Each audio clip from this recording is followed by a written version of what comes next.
जाने के लिए।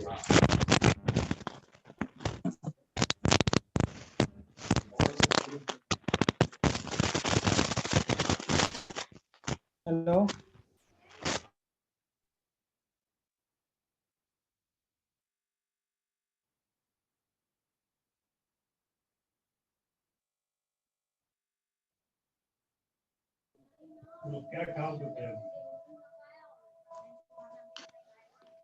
All righty, welcome back. We were discussing causes of arc flashing. Put your mics on. Put your mics off so that we should not disrupt. We should not interrupt. Dust and impurities. This is one of the cause. We already discussed that. Corrosion.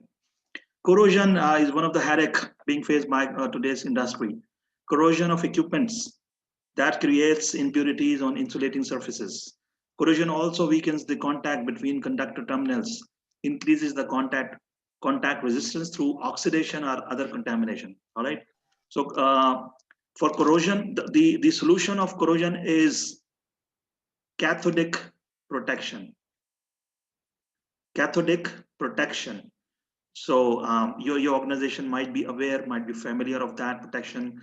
If that is not happening in your company, you can introduce that program, cathodic protection, in order to protect from corrosion.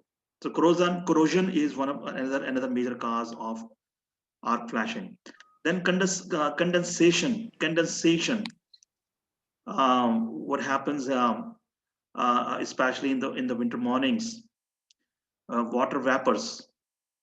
Water vapors are in Urdu you can call this, I think this is Shabnam. Shabnam जो गिरती है, ठीक है, तो वो जो condensate है, water vapors can drip, causing cracking on the surface of insulating materials. ठीक है, it can also create a flashover to ground. इसके अलावा काम करते हुए कोई tools drop हो जाएं, ठीक है, कोई tools drop हो जाते हैं एनर्जाइज सरफेस पे, इलेक्ट्रिकल पैनल पे काम कर, स्पैनर गिर गया, ठीक है, कोई भी टूल गिर गया, तो इससे ड्रॉपिंग टूल से भी आर्क फ्लैशिंग होती है, ठीक है। तो ये सारी रीजंस आपके पास आपके जहन में होंगे तो आप इसका इलाज कर सकेंगे, आप इसको प्रोटेक्ट कर सकेंगे और एलिमिनेट कर सकेंगे अपने वर्क साइट पे। अच्छा जी, यहां तक तो हो गया आर्क फ्लैशिंग का इंट्रोडक्शन, ठीक है। अब दो बड़े अहम पॉइंट आएंगे कि हमने डिटरमिन करना है आर्क फ्लैश की पीपीस। अब आर्क फ्लैश से बचाएं कैसे? आर्क फ्लैश हो सकता है, आपने सारी चीजें कवर कर ली, आपने प्रिवेंटिव मेंटेनेंस पे भी जा रहे हैं, कैथोडिक प्रोटेक्शन भी कर ली, कोशिश कर रहे हैं कि क्लीन एनवायरनमेंट में रखें, डस्ट ना हो, ठीक हो गया। ड्रॉपिंग टूल्स का भी इलाज ढूंढ लिया आपने कि वो फास्टन होने चाहिए। ड्रॉपिंग टूल्स का इलाज ये होता है कि वो टूल्स बंधे हुए हों ताकि हाथ से गिरने का चांस मिनिमाइज या एलिमिनेट हो सके, ये भी कर लिया, ठीक है। लेकिन even then your people need arc flash PPEs and boundaries, ठीक है। अब उसके क्या तरीके हैं, जरा ये नोट कर लें स्क्रीन पे, अगर आप बैठे हैं आप इसकी पिक्चर भी ले सकते हैं। हम अपनी वर्कशॉप्स में तो क्योंकि बुक देते हैं NFP 70E की, तो फिर बुक में से एक्टिविटीज होती हैं, एक्सरसाइज होते हैं, ठीक है। देखें, दो मेथड हैं। पहला मेथड कहलाता है incident energy analysis method. Incident energy analysis method ये बहुत बड़ा इंजीनियरिंग स्टडी प्रोग्राम होता है, इनका मींस इसकी एनालिसिस कराती हैं, सॉफ्टवेयर आता है इसका, और क्वाइट एक्सपेंसिव, ठीक है। अच्छा, दूसरा आसान तरीका जो स्क्रीन पे आपके सामने, arc flash PPE category method. Arc flash PPE category method, इस मेथड के जरिए आप जान सकते हैं कि कौन से इक्विपमेंट में काम करते हुए हमने कौन सा पीपी देना है, ठीक है। Getting my point? Yes sir, yes. This method is basically in the book NFP 70E की बुक में है, 2018 का वर्जन हमने लोगों को दिया है, अब 2021 आ गया है, 2021 भी आ गया है, जो आप नेट से परचेज कर सकते हैं। अगर आपको जरूरत हो तो सेफकॉन भी आपको प्रोवाइड कर सकती है इन प्राइस, आप सेफकॉन टीम से कांटेक्ट करके, बड़े काम की बुक है। तो इस बुक में आपको टेबल नंबर 130.7 C15 ये मेरे इस वक्त हाथ में भी है, तो इस टेबल में आपको arc flash PP category method मिलता है और जब ये मेथड आपको मिलता है तो फिर आप ये जरा स्क्रीन पे तवज्जो दीजिएगा। उसके बाद फिर क्या होता है, उसके बाद ওই যে বই পড়ছি, বই পড়ে সবাই শুনছি। মাছ শেষ করছি না? তো মাছও এসছে ওই যে সকাল মাছ কয়ে তো মানে আমি মারে কমো দিই না, একটা কিছু ফোন লাগি না মারে কল না কল।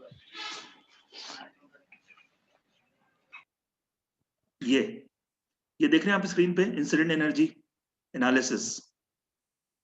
ठीक है, ये आपका जब इंसिडेंट एनर्जी एनालिसिस होता है सॉफ्टवेयर के जरिए, जो मैंने आपको बताया, उसके नतीजे में आपको हैजर्ड कैटेगरी का पता लगता है कि ये भाई इतनी एनर्जी अगर आ रही है इक्विपमेंट से पे काम करते हुए, कैलोरीज पर सेंटीमीटर स्क्वायर में ये डिटरमिन होती है, ये कैलकुलेट होती है। फॉर एग्जांपल देखें, लास्ट वन देखें, 25.1 to 40 के दरमियान जो एनर्जी होगी। अच्छा, समटाइम्स आपको जो इक्विपमेंट मिलता है, आपकी कंपनी में आता है पैनल, बाहर की दुनिया में तो देखें, पाकिस्तान से बाहर तो बड़े स्ट्रिक्ट लॉज है। यूएस में तो ये इक्विपमेंट सप्लायर की रिस्पॉन्सिबिलिटी है कि वो लेबल लगा के देता है, वो स्टडी करवा के देता है, और उसके इक्विपमेंट पे एक लेबल लगा होगा, शायद आपने देखे भी होंगे, मैं यहाँ पे स्क्रीन पे दिखाता हूँ आपको, ये this one,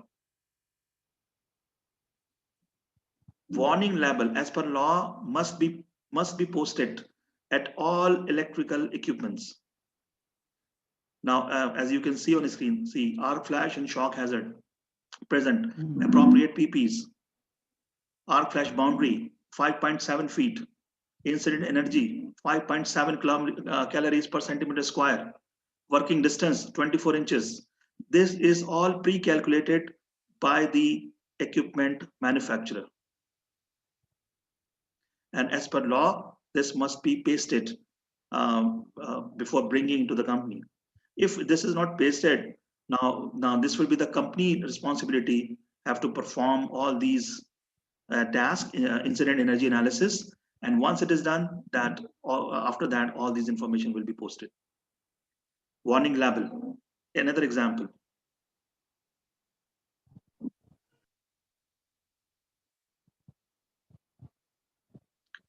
So warning label is very much important.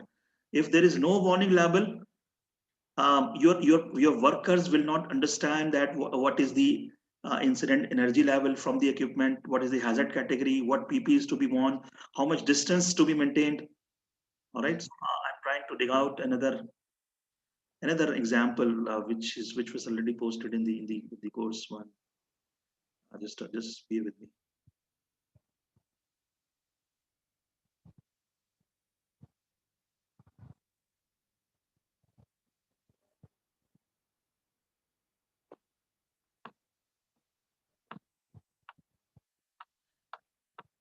Yeah, this one, as you can see on screen.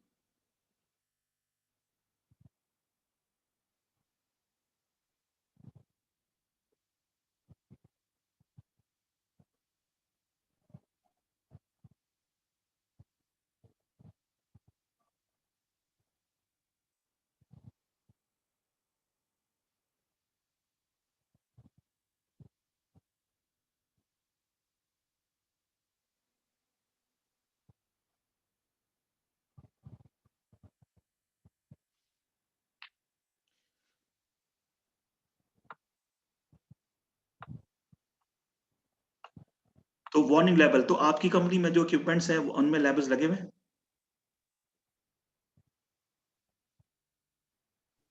Ji sir, लगे हुए हैं, और रिसेंटली हमारे पास न्यू इंस्टॉलेशन आई है श्नाइडर की, उसमें भी लगे हुए हैं ये सब स्टेशंस में सर, सब स्टेशंस में ऑलरेडी पेस्टेड है। ठीक है, तो देखें उसमें ये आरएमयू सब पे लगे हुए हैं। एक्सीलेंट। तो देखें वो जो आपके मैन्युफैक्चरर या सप्लायर ने वो परफॉर्म किया हुआ इंसिडेंट एनर्जी एनालिसिस, और उसके मुताबिक जब भी आप अगर इक्विपमेंट लाइव होगा तो आप इतना, जैसे आप ये स्क्रीन पे देख रहे हैं, आप इतना वर्किंग डिस्टेंस मेंटेन करेंगे।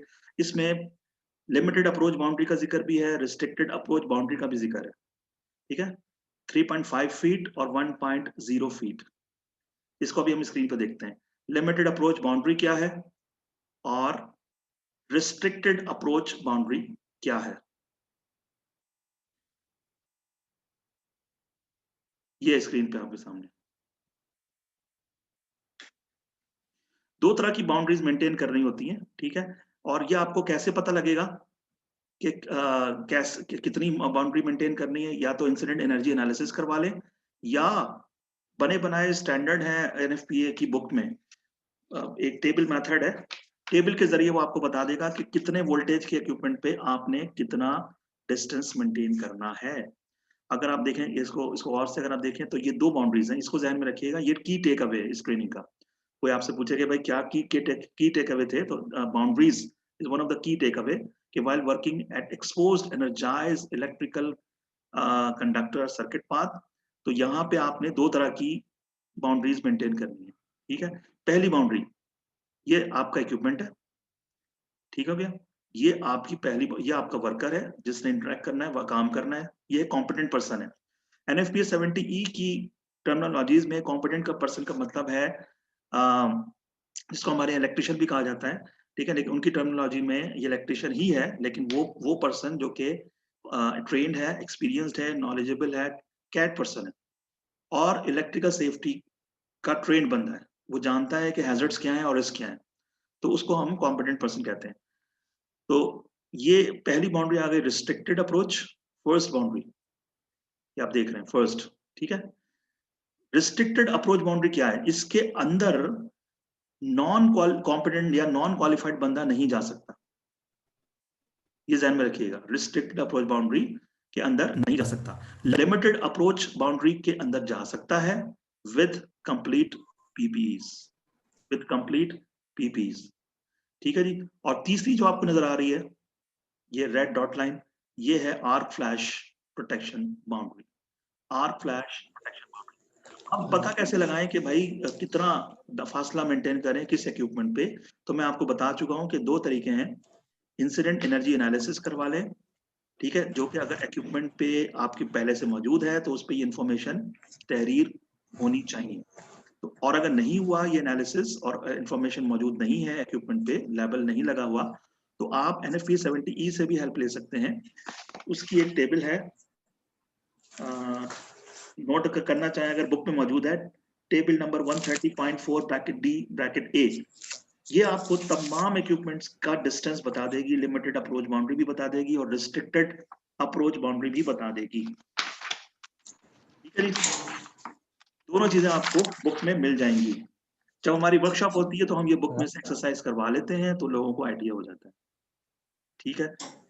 अच्छा, एक और अहम क्वेश्चन आता है कि भाई आर्क फ्लैश रिस्क असेसमेंट ये कैसे किया जाए?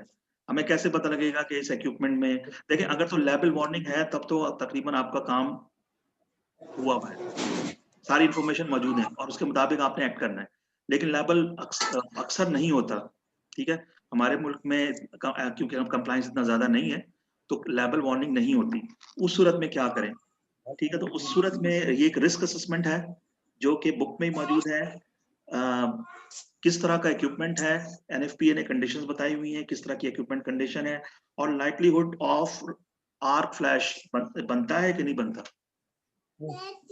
अगर बनता है तो फिर एनएफपीए कहता है कि अगर आपने, अगर बनता है तो फिर आपने आर्क फ्लैश की पीपीईज यूज करवानी है अपने वर्कर को, ठीक है। और वो भी एनएफपीए 70E की बुक अगर आप में से किसी के पास इस वक्त मौजूद है right now, I don't know, है किसी के पास? नो। तो पेज नंबर 34 पर ये आर्क फ्लैश पीपीई कैटेगरी भी मौजूद है, ठीक है। मैं आपको फिर से पिछली स्लाइड्स पे लेके जाता हूं कि आपको याद दिलाता हूं कि मैंने आपको पीछे क्या कहा था कि ये पता लगाने के लिए कि कौन सी पीपीईज कहां दी जाए आर्क फ्लैश में, ठीक है। आपके पास दो मेथड्स हैं, कोई बताएंगे पहला मेथड क्या है?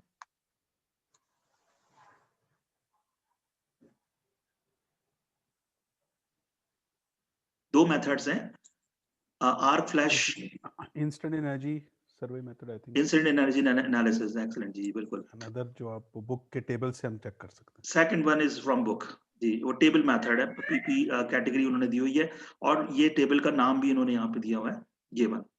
The arc flash PPE category method is 130.7 C50.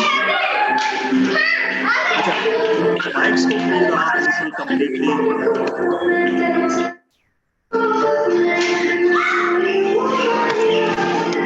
ये बैकग्राउंड में नगमे भी चल रहे हैं जी, इस वक्त नगमों का टाइम नहीं है, बंद कर दें प्लीज। ओके, ठीक है। अगर आप इसको गूगल भी करेंगे, ये 130.7 C15 तो भी आपको मिल जाएगी, ये इंटरनेट पे बड़ी तादाद में मौजूद है ये, ठीक है। अगर आप इसमें गूगल पे जाके टाइप कीजिएगा ये number, table 130.7 bracket C bracket 15 NFP 70E, ठीक है, आपको टेबल मिल जाएगी। उस टेबल में क्या है, उस टेबल में एक तरफ इक्विपमेंट है, दूसरा कॉलम है आर्क फ्लैश पीपी कैटेगरी और तीसरा कॉलम है आर्क फ्लैश बाउंड्री। तीन चीजें बनी बनाई रेडीमेड आपको दी है एनएफपी ने। पहले तो आपको बताएंगे कि इस इक्विपमेंट के साथ आपने कौन सी कैटेगरी चूज करनी है पीपीई की, ठीक है। मिसाल के तौर पे आगे कैटेगरी आ रही, मैं आपको पढ़ के बताता हूँ। एक कैटेगरी, एक इक्विपमेंट की सिचुएशन जो आपकी कंपनी में भी शायद हो, जो अक्सर कंपनीज के में ये होती है। Metal clad switch gear 1 kV through 15 kV, parameters minimum of 35 kA, available for fault current maximum of up to 0.24 seconds, 15 cycles, fault clearing time minimum working distance 910 mm यानी 36 inches, ठीक है। ये अगर इस तरह का इक्विपमेंट आपकी कंपनी में मौजूद है तो आगे लिखा हुआ है ये आर्क फ्लैश पीपी कैटेगरी 4 बनती है। आर्क फ्लैश पीपी कैटेगरी 4 बनती है, ठीक है जी। आर्क फ्लैश पीपी कैटेगरी 4 में अगर आपका इक्विपमेंट फॉल होता है तो क्या होगा, आपने क्या क्या देना है अपने वर्कर्स को, लेट्स सी दैट।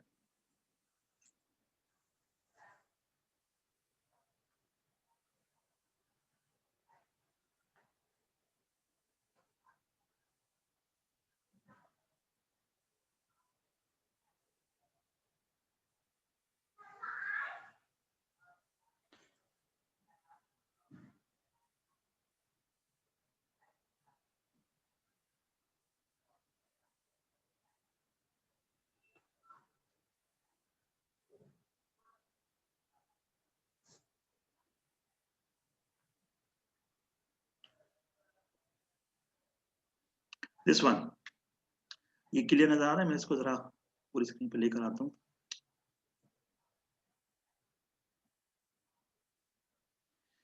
ये है जी, ये कैटेगरी 0 से लेके कैटेगरी 4, कैटेगरी 4। तो जो कैटेगरी 4 है, इसको अगर आप देखेंगे कि इसमें इन्होंने कौन कौन से पीपीज की बात की है, ठीक है। ये मेरे पास बुक में भी, इनको भी पढ़ देता हूं मैं। देखिए इसमें arc rated clothing selected to that the system arc rating meets the requirement minimum arc rating of 40 calories per centimetre square तक इसकी कवरेज होती है। और ये जो आप क्लॉथिंग देख रहे हैं स्क्रीन पे वर्कर ने पहनी हुई है, ठीक है, जब आप इसको आप चेक करेंगे तो इसके अंदर मेंशन होता है, लिखा हुआ होता है कि 40 कैलोरीज पर सेंटीमीटर स्क्वायर, ठीक है। इसकी रेटिंग उस पीपीज पे लिखी होती है। और इसमें क्या क्या देना है आपने इस कैटेगरी में, arc rated long sleeve shirt, arc rated pants, arc rated coveralls, arc rated arc flash suit jackets, arc rated arc flash suit pants, arc rated arc flash suit hood and arc rated gloves, arc rated jackets, rainwear और hard hat liners, ठीक है। इसके साथ hard hat, safety glasses, hearing protection और leather footwear. यह आपकी बनती है कैटेगरी 4, ठीक है। इसको ध्यान में रखिएगा।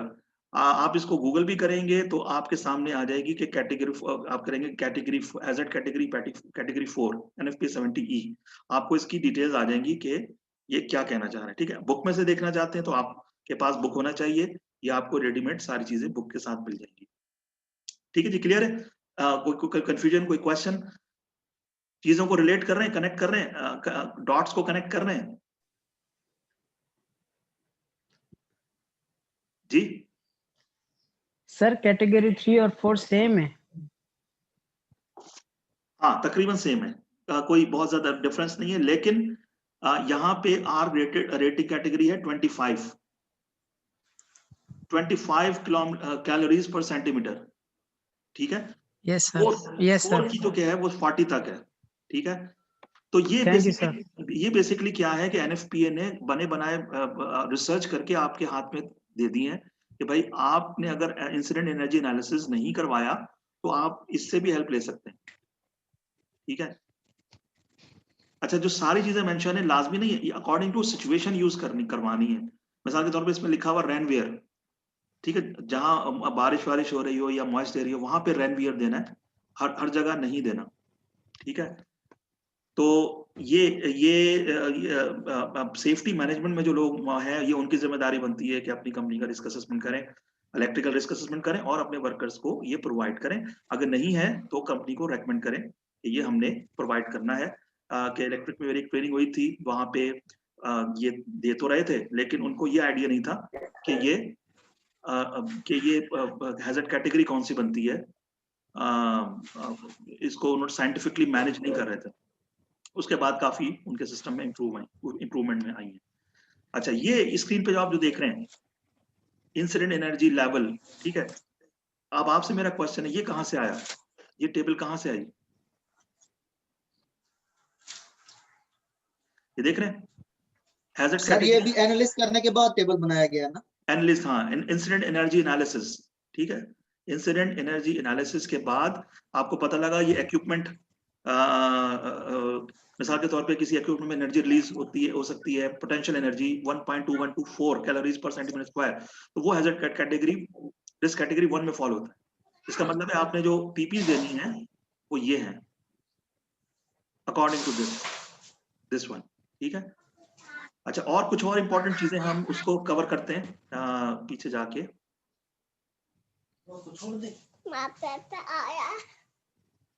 बैक हम इसको जाके मजीद कुछ चीजें देखते हैं। अच्छा, इलेक्ट्रिकल इक्विपमेंट से डिस्टेंस कितना जरूरी है?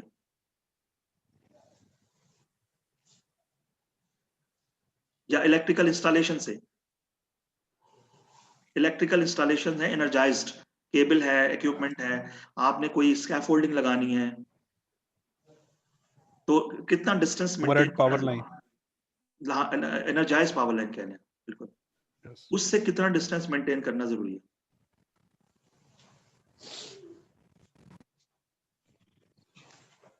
Any idea? Sir minimum 2 metre है।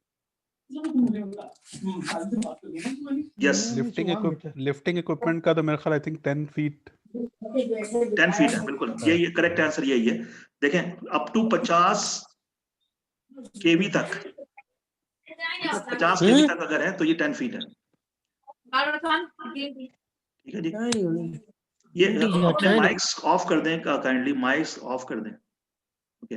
ओए अल्लाह दा नाम है, दुआ रसूल दा नाम है, ओए माइक बंद करो।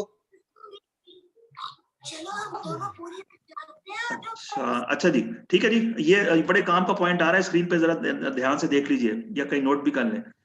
50 केवी तक अगर इक्विपमेंट वो एनर्जाइज पावर लाइन है तो ये 10 फीट कम से कम आपने मेंटेन करना है, और अगर केवी ज्यादा है तो हर केवी पे 0.4 इंचेस बढ़ा दें डिस्टेंस, ठीक है। और वो ये है टेबल, ये ओशा का स्टैंडर्ड में आपसे शेयर कर रहा हूँ, 29 CFR 1926.1408, ठीक है जी।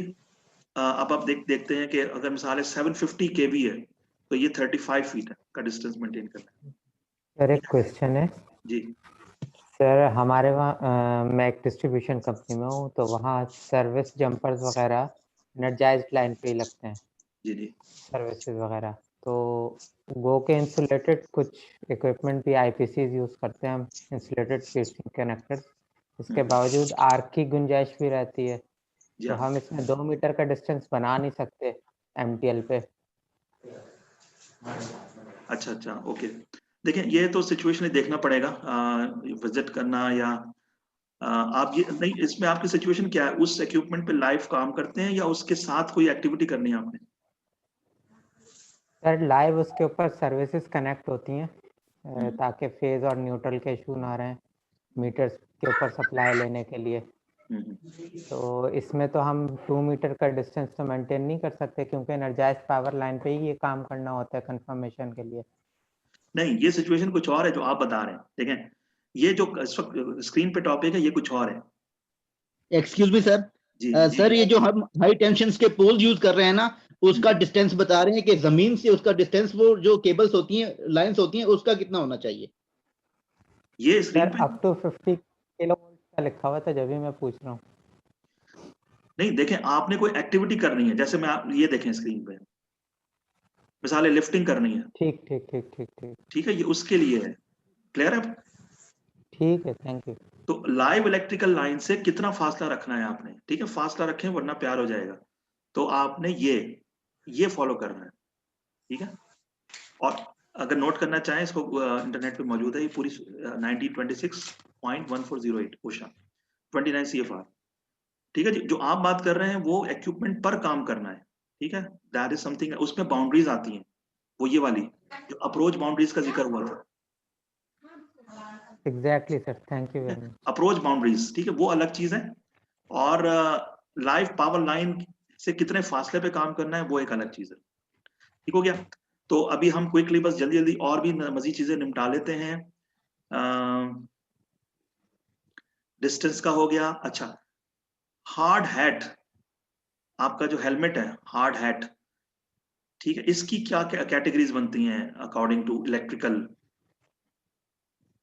रेटिंग, ठीक है, इलेक्ट्रिकली रेटेड हार्ड हैट्स, ठीक है, ये काम की इंफॉर्मेशन है, काम की बात है, ठीक है, जैसे आपके स्क्रीन पे नजर आ रहा है, ठीक है। ये तीन कैटेगरीज बनती हैं इसकी, 3 कैटेगरीज, कौन कौन सी और कितनी रेटिंग, कितनी प्रोटेक्शन आपको देते हैं ये हार्ड हैट्स इलेक्ट्रिकल रिस्क से, ठीक है। देखें, पहली कैटेगरी जनरल है, सॉरी, ये आपकी कंस्ट्रक्शन या कंडक्टिव कैटेगरी कैसी क्लास सी कहलाती है, जिसकी कवरेज है 0 वोल्ट पे, ठीक है। ये आप आमतौर पे कंस्ट्रक्शन में जो यूज करते हैं, तो कोई इलेक्ट्रिकल प्रोटेक्शन नहीं है,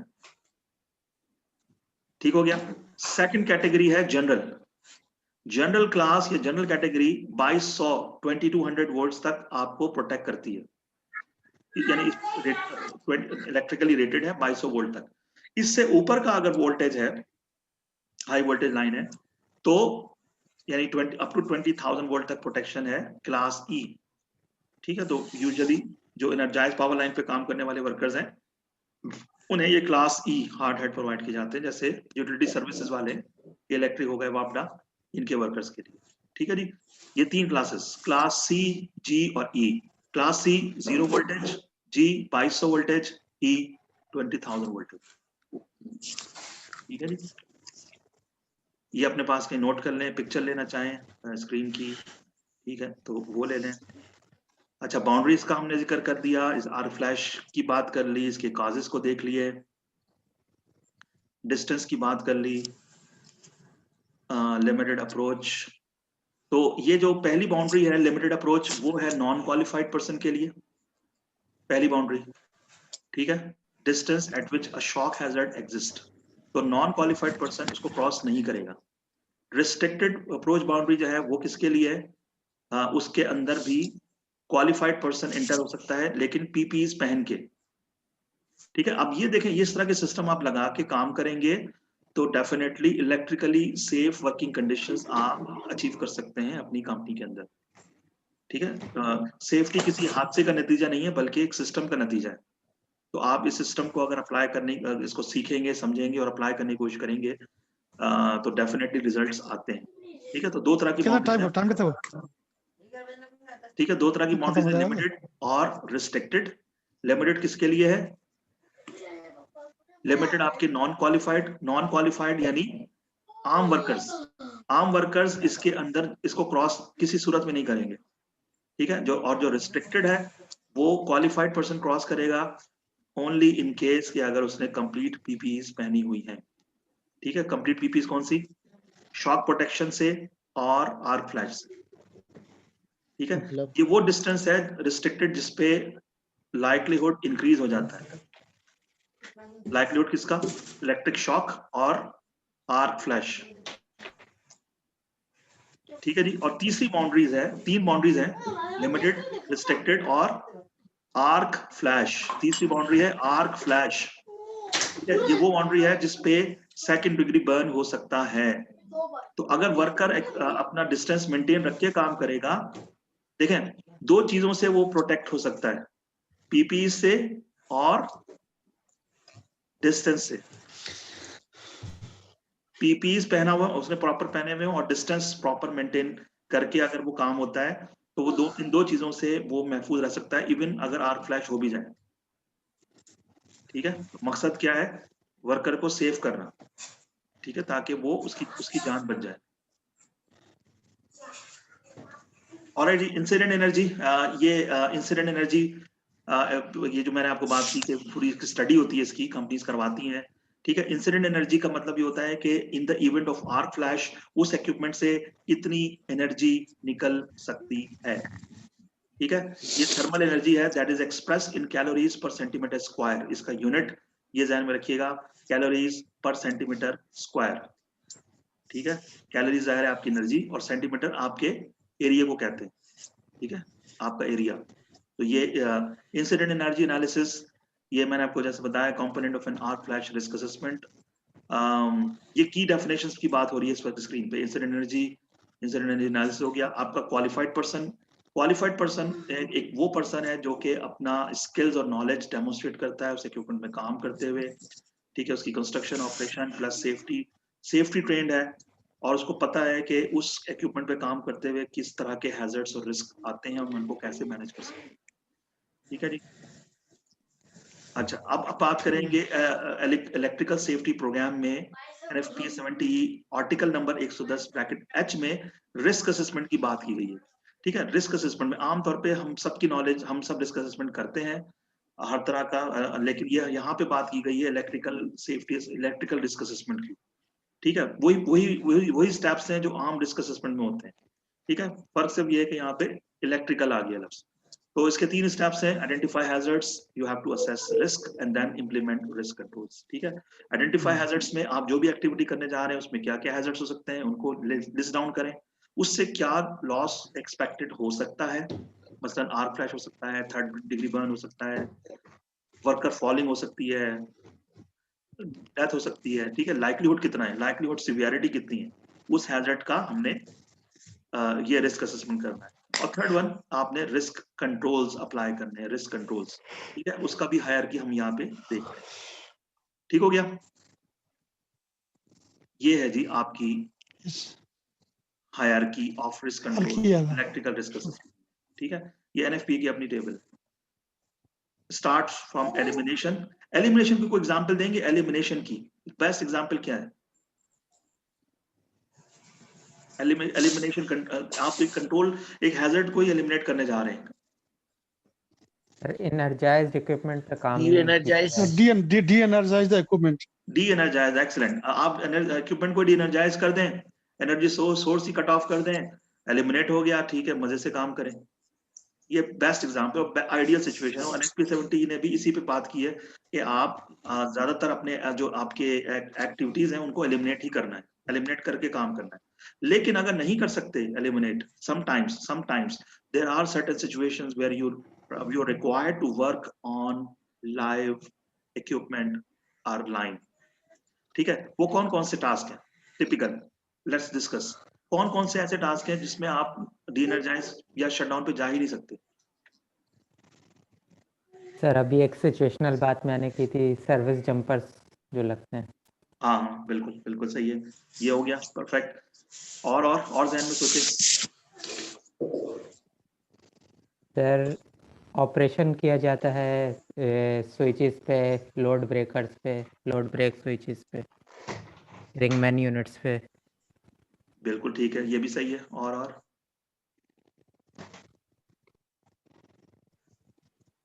और देखें, आप जब आपने टेस्टिंग और कमीशनिंग करनी हो इक्विपमेंट की, ठीक है, तो उसमें भी आप डी-एनर्जाइज पे तो जा ही नहीं सकते। तो this is also another, there are certain situations जहां पे you don't need to go for DC या डी-एनर्जाइज, या जितनी भी फॉर्म्स हैं डी एनर्जाइज की, आप उस पर बिल्कुल जा ही नहीं सकते, क्योंकि आपने वो टेस्ट ही लाइव पे करना है। ठीक है जी, आपने उसको टेस्ट ही लाइव पे करना है, या लाइव कंडक्टर पे ही काम करना है, या लाइव इक्विपमेंट पर ही काम करना है। तो ये जो कंडीशंस हैं जिसको हम कहते हैं कि जिसको जस्टिफाई करना पड़ता है एनर्जाइज वर्क, ठीक है। NFPA 70 क्या कहता है, ये नोट डाउन कहीं कर लें। NFPA 70 ये कहता है कि आप जहां पे आप एनर्जाइज वर्क पे काम करेंगे, उसको आपने जस्टिफाई करना है अपने वर्क परमिट में, कि why you are not going to work on a de-energized system, ठीक है। जस्टिफाई रीजंस लिखेंगे आप अपने इलेक्ट्रिकल वर्क परमिट में कि क्यों कर रहे हैं ऐसा। तो यूजुअली तो देखें, इसकी जो वजूहात होती हैं, इसकी जो रीजंस होते हैं, वो ये है कि de-energizing is infeasible, यानी वो टास्क ड्रिवन है। जैसे आप वोल्टेज की मेजरमेंट ले रहे हैं, करंट की मेजरमेंट ले रहे हैं, इक्विपमेंट का स्टार्टअप है, ठीक है, और equipment is less than 50 volts, ठीक है। ये वो सिचुएशन है where you don't need to go for de-energize, ठीक है। अगर 50 वोल्ट से कम है इक्विपमेंट, तो आपको de-energize करने की जरूरत नहीं है। ये भी जहन नशीन कर लें। इसके अलावा इक्विपमेंट का स्टार्टअप है, वोल्टेज टेस्ट मेजरमेंट हो रही है, करंट मेजरिंग हो रही है, ठीक है। कहीं पे टास्क, जैसे अभी आपने एग्जांपल दी कि टास्क ड्रिवन है, टास्क रिक्वायर करता है कि भाई आपने एनर्जाइज पे काम करना है, ठीक है। तो जहां पे बिल्कुल इनप्रैक्टिकल है, प्रैक्टिकल नहीं है एनर्जाइज्ड होना, या फिजिबल नहीं है, वहां पे आप इलेक्ट्रिकल वर्क परमिट इशू करेंगे और उसको जस्टिफाई करेंगे, रीजन लिखेंगे, और ठीक है कि भाई एडिशनल। अच्छा, सम टाइम ये भी होता है कि आप जब आप de-energize पे जा रहे हैं तो वो एडिशनल हैजर्ड्स क्रिएट हो रहे हैं। इसको जी माइक को बस आखिरी चंद लम्हात रह गए, माइक को जी ऑफ पे कर दें। अच्छा, रिस्क सम टाइम आप de-energize पे जाते हैं तो उससे एडिशनल हैजर्ड क्रिएट होते हैं। फॉर एग्जांपल क्या, इंटरप्शन ऑफ लाइफ सपोर्ट और इमरजेंसी अलार्म सिस्टम। ये कहीं देखा है आपने? देखिए, इमरजेंसी अलार्म सिस्टम जो है वो इंटरप्ट होता है अगर आप de-energize कर देते हैं। जाहिर है अलार्म सिस्टम काम नहीं करेगा ना। जी सर, ठीक है जी। Are shut down hazardous location ventilation system भी काम करना छोड़ देता है, ठीक है। तो जहां पे लाइफ थ्रेटनिंग सिचुएशन आ जाती है, वहां पे भी आप de-energize पे नहीं जाते। तो ये चीजें अपने जहन में रखें, उसके बाद फिर आप उसको जस्टिफाई करते हुए एनर्जाइज पे काम कर सकते हैं, ठीक है। लेकिन जब आप एनर्जाइज पे काम करते हैं तो जाहिर है रिस्क बढ़ जाते हैं, ठीक है, रिस्क बढ़ जाते हैं, और आप उस तमाम रिस्क को अपने परमिट में शो करेंगे, मेंशन करेंगे, और तमाम कंट्रोल्स मेंशन करेंगे। For example distance, boundaries, PPEs, arc graded clothing आप यूज कर रहे हैं, बाउंड्रीज यूज कर रहे हैं, ठीक है, एनर्जाइज पे काम करते हुए, क्वालिफाइड पर्सन यूज कर रहे हैं, ठीक है जी। परमिट यूज कर रहे हैं, परमिट कहाँ रिक्वायर्ड है? When work will be perform inside the restricted approach boundary for 151 to 750 volts AC and 1 feet, ठीक है। When an employee interacts with equipments, number 2, when an employee interacts with equipment with increased likelihood of or flash hazard, यहाँ पे भी आपको ये दो खास situation देख लें जहाँ पे आपको परमिट चाहिए, ठीक है। रिस्ट्रिक्टेड अप्रोच बाउंड्री के अंदर काम हो रहा है और ये वोल्टेज ये है 151 से 750, ठीक है। और सेकंड वन, जब कोई एम्प्लॉय इंटरेक्ट करता है किसी मिसाल स्विच गियर के साथ इंटरेक्ट कर रहा है जिसमें आर्क फ्लैश का रिस्क बहुत बढ़ जाता है, ठीक है, तो वहां पे आपको ये जरूरत है। ये NFPA 70E की बुक में एनेक्स लगे हुए हैं, एनेक्स जे कंप्लीट एनर्जाइज वर्क परमिट का एक सैंपल है बुक में, आप इसको गूगल करेंगे उसमें भी मिल जाएगा, ठीक है। तो इस एनेक्स में या एनर्जाइज वर्क परमिट के कुछ पार्ट्स हैं जिसमें आपने डिस्क्रिप्शन बतानी है, सर्किट की डिस्क्रिप्शन बतानी है, work to be performed, justify करना है कि एनर्जाइज क्यों कर रहे हैं, एनर्जाइज पर पे क्यों काम कर रहे हैं, सेफ वर्क प्रैक्टिसेस क्या आप यूज कर रहे हैं।